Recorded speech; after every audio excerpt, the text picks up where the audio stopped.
or not. Without it, the odds were that they'd have been at home watching Grandstand. Your commentator, Barry Davis. An all-weather pitch, and for the most part, an all-seater stadium. The first truly winter Saturday of the season, giving full justification, at the outset at least, to the far-sighted at Loftus Road. They were working on this pitch as early as 7 o'clock this morning, a lot of volunteers swelling the numbers to 3 figures. Most of the snow has been moved onto the terraces or in front of the seats there, and at one end the terracing is not being used, but people sitting in the stand paying the same price as they would have if they were standing. Took a certain amount of time to remove the rock salt from the pitch, but the powder variety will prevent it icing up should the temperature drop markedly. But one of the ironies of the afternoon is the fact that at least part of Terry Venables, the home manager, must have been hoping that the game could be called off, because he's without 5 of his regular players: Francis, Carey, Allen and Hazel all injured, and Simon Stainrod beginning a 2-match suspension today. But that gives an opportunity to a 19-year-old Irishman, Ian Stewart, who's been scoring goals regularly for the reserves, so he takes over from the club's top scorer. The Barnsley side is exactly that which we saw beat Manchester City in the Football League Cup. And although every team coming here has to adapt its style, it won't be quite so difficult for them because they have an all-weather surface to practice on in Barnsley. A fact which I'm sure Norman Hunter, the Barnsley manager, will appreciate. The referee is Dennis Hedges of Oxford. And both these sides starting the match with 30 points from their 18 games. Barnsley in 4th position, QPR in 5th, on goal difference.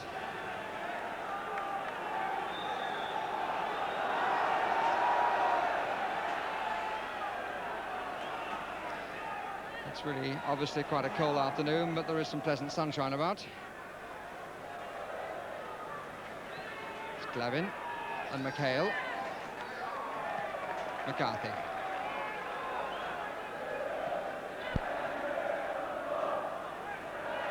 Rangers beaten here in the opening match against Luton, but since then only 2 teams have gone away without their tail between their legs. Rotherham and Oldham both managing a draw.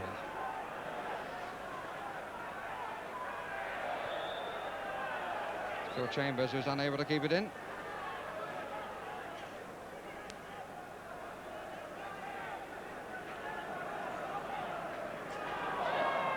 Deal for handball not given. It's McCarthy, impressed so much against Manchester City. Gillard, Seeley, Stewart has gone on ahead. This is Micklewhite.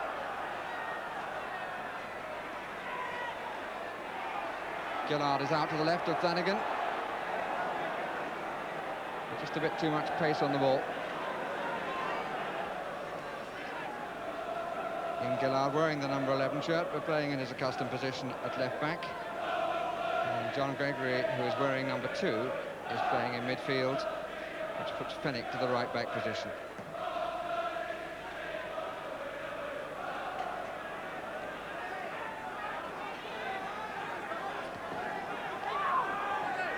Waddock. Stewart, Gregory. Joyce just in his way sufficiently. Waddock.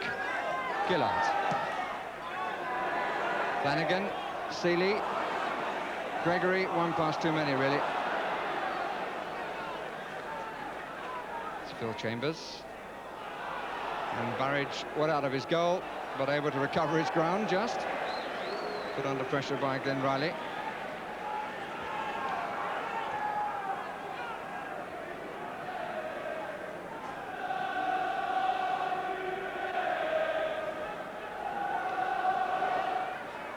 Here's Gillard.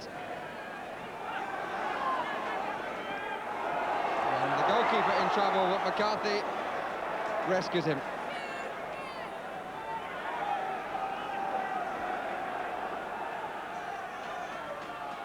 Gregory, McHale. Time for Banks. 1 player either side. Glavin making the run down the middle. Aylott, the player on the right, going through Gillard. Smack on the nose for Ernie Howe.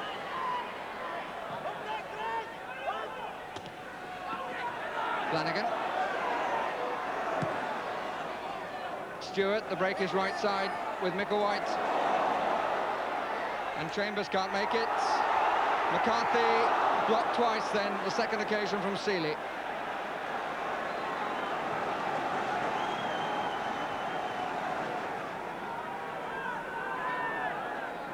Micklewhite. Gillard.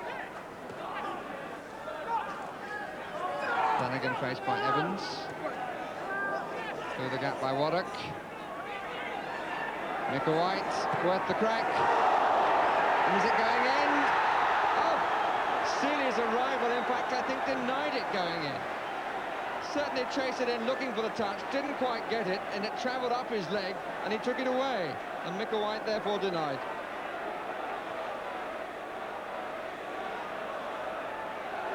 Here's Gillard. Gregory. And there was no second touch from Seeley, otherwise Hall might have been in the wrong corner.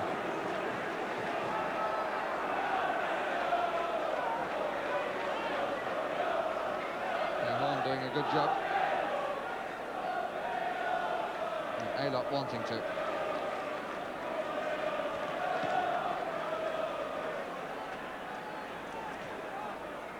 Barraclough. Waddock. Gillard. Stewart.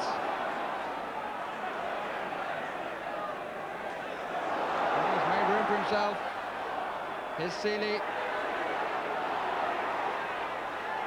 Banks, who was better angled, and found it the ball a possibility as a result, but now they're in trouble. But the whistle has gone anyway, I think for offside. A challenge on Flanagan and Banks there together. Banks was the better angled to come in and was able to take the ball initially, but in fact only succeeded in returning it to Flanagan, whose cross caused the problems. Ended by the linesman's flag. Here is Alot. Roeder. Gregory.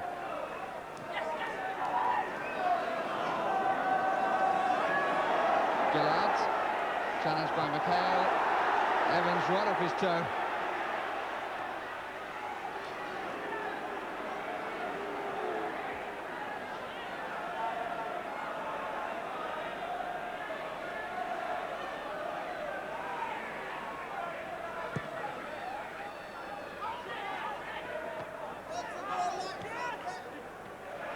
Lovely header from Flanagan, back to Gregory, to Micklewhite, to Seeley, off the right foot of Hall. And he found some space then on the right, and that was a nice build-up by Rangers.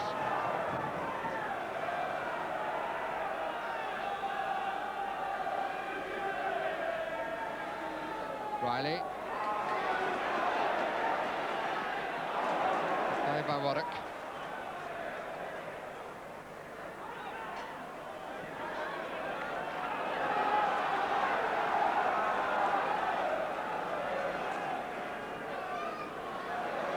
Stewart. Oh, that's lovely. Three in the middle for Rangers. One of them is Gregory. Well up by Evans, who's having a really good game. Here's Stewart. The 19-year-old Irishman isn't doing too badly either. John Gregory's header initially there.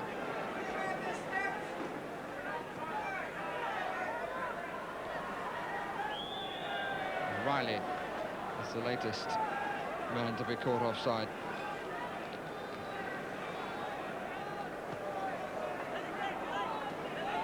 Gillard. Gregory. Fennick. Clear foul by McCarthy. Just a barge in the back of Seeley.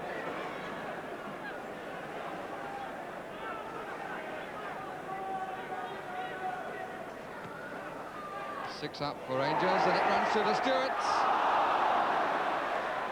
Perhaps initially surprised to get it. Got underneath it, and the opportunity was lost.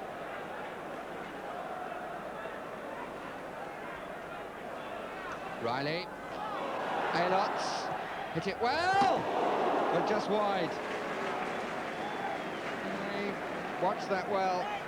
He certainly had Barrage scurrying.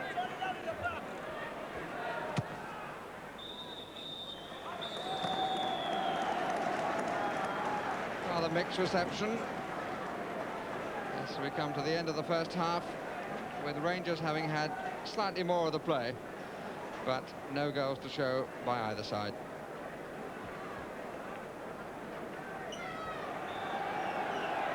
Well, there's only been one scoreless match at Loftus Road this season, and as far as Barnsley are concerned, only once have they failed to score away from home, and on every occasion they've conceded at least one goal, so surely the deadlock here has got to be broken. Here's Aylott. McHale. Riley. Change of mind. In the end, he looked for a scoop over a goalkeeper he thought had come forward, but in fact Barrage hadn't, and anyway the scoop was far too high.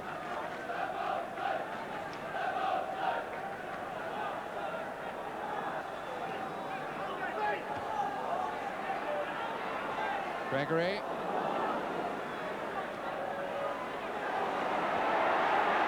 McCarthy. McHale. Joyce.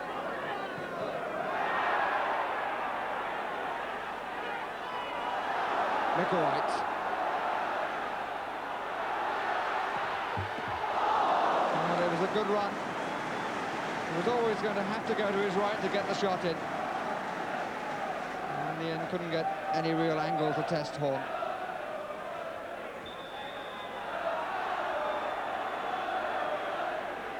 Free kick given against Gregory for stopping the goalkeeper clearing the ball, but whether he touched him is arguable.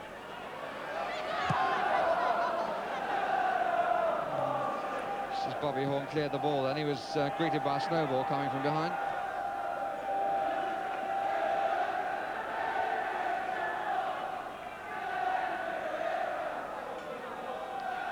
And Micklewhite has certainly got a bash on the mouth.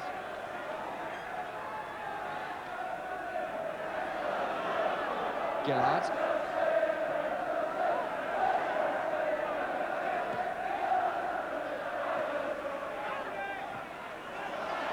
And ball not given.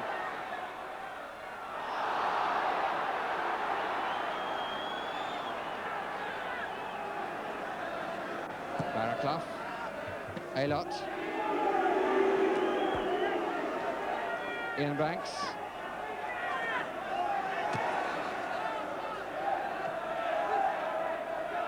Glavin. Joyce. McHale.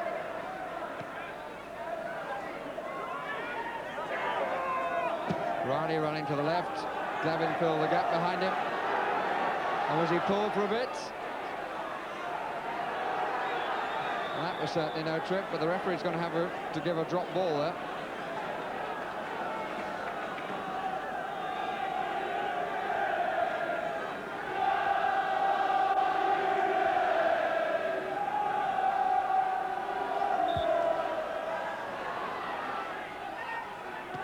Chambers, Riley.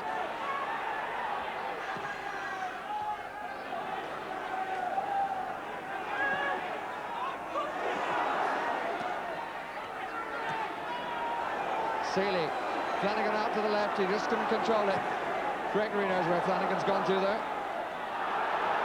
And comes off his shoulder to Gillard. Header out from Barraclough. Waddock. Gregory, Gillard, and it bounced right in front of the goalkeeper and fizzed wide of his left-hand post.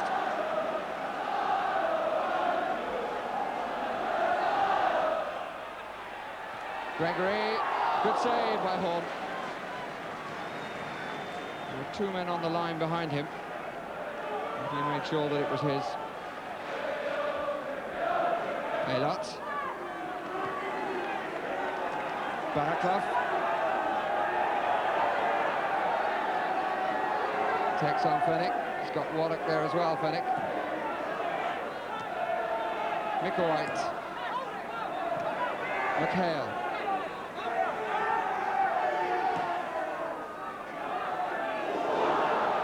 And Baraclough. Corner given.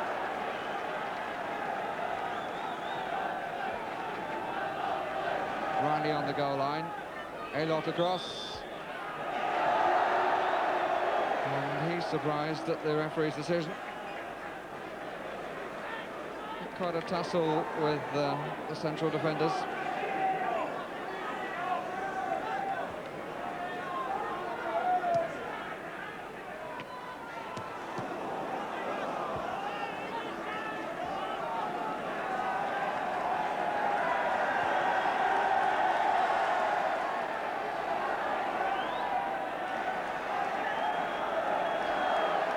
Seeley a little bit reluctant, I think, to go.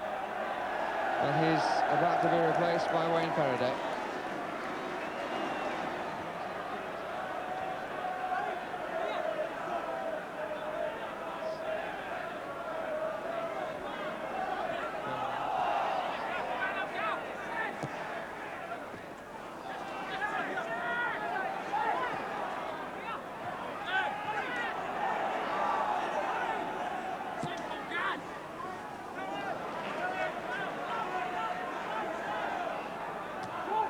Gregory.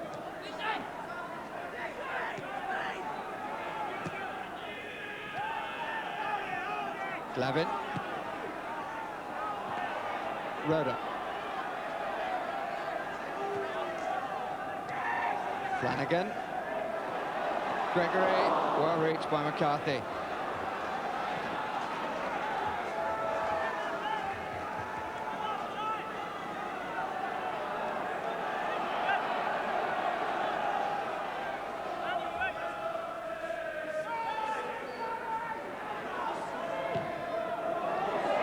Flanagan! And at last the breakthrough. Long curling cross. And Flanagan's 99th goal of his league career with 72 minutes gone. And he's happy he came, that's for sure.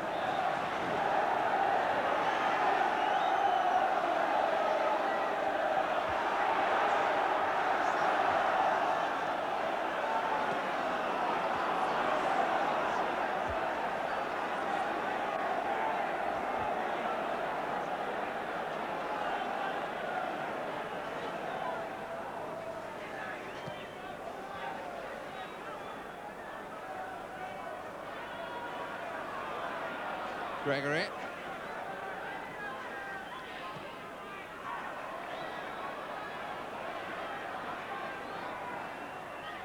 Reached by McCarthy, who recovered well after slipping.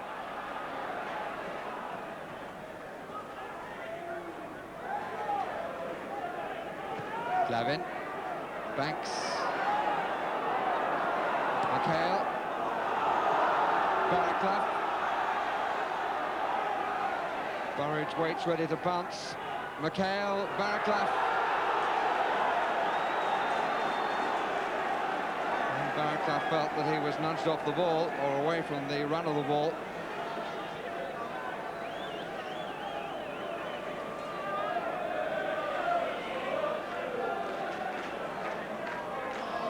That's a fair enough bit of pointing. If it's kept down that end, there'll be no danger to Rangers' victory.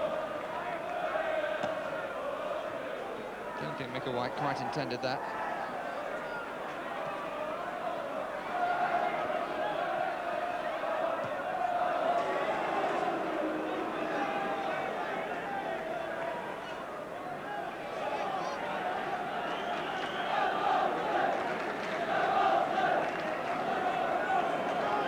Here's Gillard.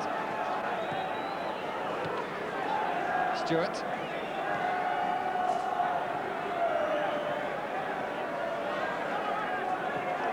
Chambers.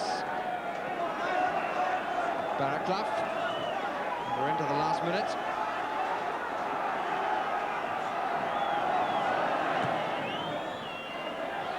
Glavin. Barraclough. Haylock going to the left, Riley the other way. Howe between the two. Just a hoof from Micklewhite.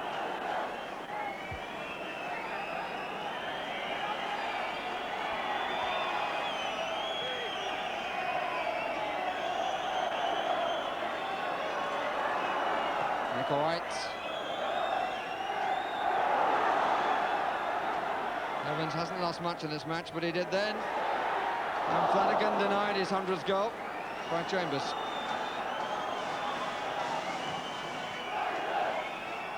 Aylott. McHale trying to send Glavin away. But he's beaten by the whistle.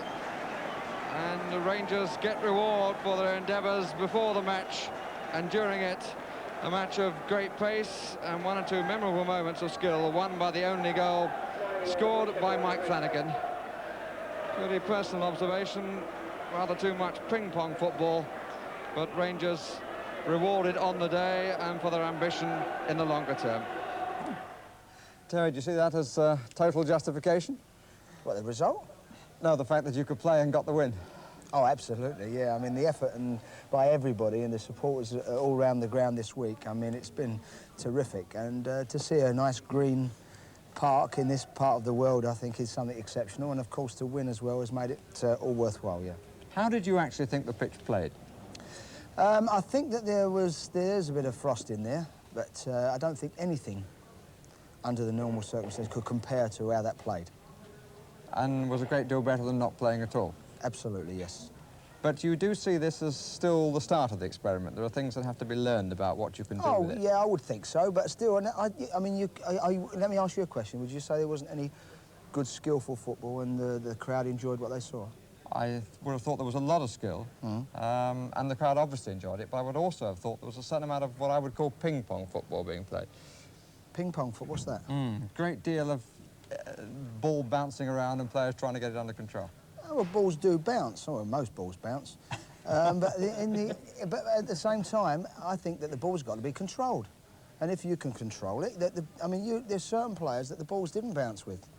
And that is a matter of good control and good skill. That's not because they've practiced on it. I mean, they show some good skillful play. And the boy that's made his debut today, the ball was always dead with him. Never a problem for him. Yes, Norman Hunter's view was that obviously you had more practice on it and it was that much easier for you because of it. But is that what we're arguing about? Is it because Queen's Park Rangers, or are we talking about the future of the game? We're talking about clubs that are going to go skint shortly, and we've heard about them this week. And if this is going to keep them in business and keep people in jobs, they should be saying, well, let's get on with it. Otherwise, there's not going to be any clubs and there's not going to be any jobs. So they've got to open their minds and broaden them rather than close them. Because it's not managers and coaches who are going to make decisions about these pitches. It's going to be directors, because they're the ones that are going to have to keep subsidising football clubs. And at the end of the day, they've had enough. They expect clubs and stadiums to subsidise themselves. Otherwise, there are businesses outside football that subsidise the football clubs, and we've got to keep our fingers crossed about them ones. So it's not only about whether Rangers win, it's the future of the game that really concerns you. It's the future of the game, and it's a little bit important if Rangers win, yeah. Right,